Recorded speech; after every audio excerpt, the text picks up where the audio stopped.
Ano wallpaper ka, Marvin? Ha? Wallpaper to? Oo, di pinicturean ba? Wala pa ng picture to?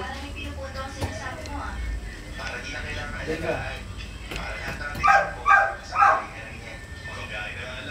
Dapat hindi na kaya nag-alo mo.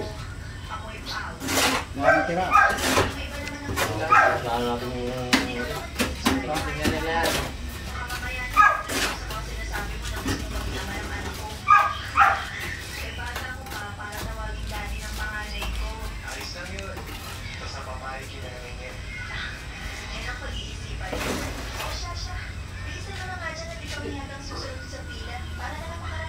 Jack, dito yung driver. Cowboy ang boy! Ibang-ibang si Christian kung ikukumpara sa mga kasamahan niyang driver ng jeep sa terminal kung saan pinakatayo ang carrier na siyang pinakukunan ko. Kulot! Kulot! Kulot!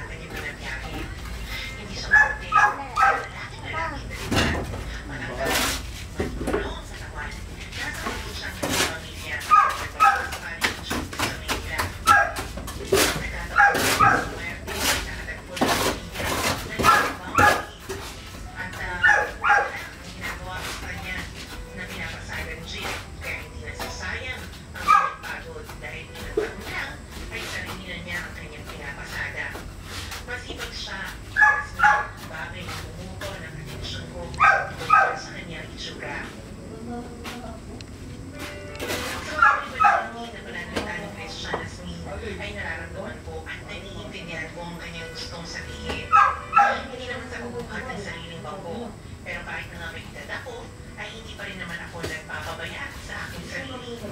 Kaya naman siguro nakuha ko ang atensyon ni Christian. No! Galing mo mag-bend ba? Kaya mo, kuranan. Sinta nga. Sinta nga. Si Dapo, di ba sasabi mo si Dapo? Tanga? Pagkada ba? Ay, tanga!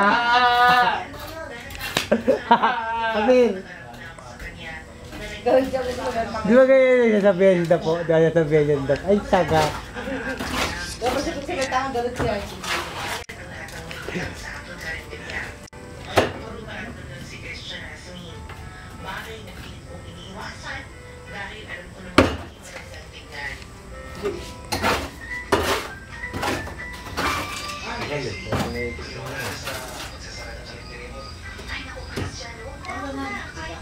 Huwag mo, Peg!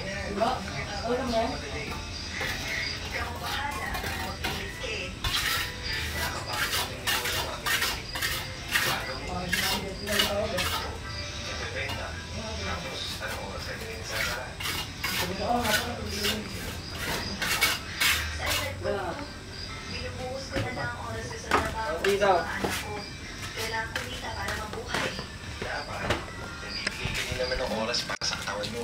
Dapat naglilibang ka kahit minsan. Ay naku, wala na akong panahon sa libang-libang na yan. Kailangan din yun. Kailangan din na may nagpapasaya sa'yo. Sapat na yung mga anak ko na nagpapasaya sa akin. Halo to, halo. Halo. Ibang saya naman ang sinasabi ko. Hindi naman nakakaligayan. Ano daw sila ba? Wala pa? Wala eh.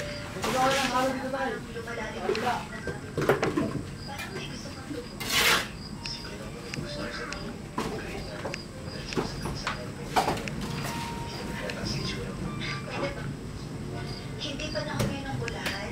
O ayan, sarado ng harap. Salamat ha. Ako na ang bahala mag-lock sa loob. Tara sa loob. Wala ka pa. Sorry, sinasabi ko. Yun. Hindi naman halata sa itsura mo yung edad na sinasabi mo eh. Okay, wala ko. Ikaw lang doon sa taas. Yan. Totoo naman yung sinasabi ko eh. Sa gabi nga, napapanikipan kita eh. Parang bolero, no? Oh, magaling si JJ ka dapat. Sa pagiging ko, nakakayaman, sasabihin ko na rin. Tayong dalawa na naman dito sa kalendarya mo. Ay. Sa panaginip ko, akbay-akbay daw kita. Wow naman. Kinaligaw daw kita. Hala, JG4 ba? O ayan, tapos na. Sarado na. Ay, teka, nailagay na ba lahat ng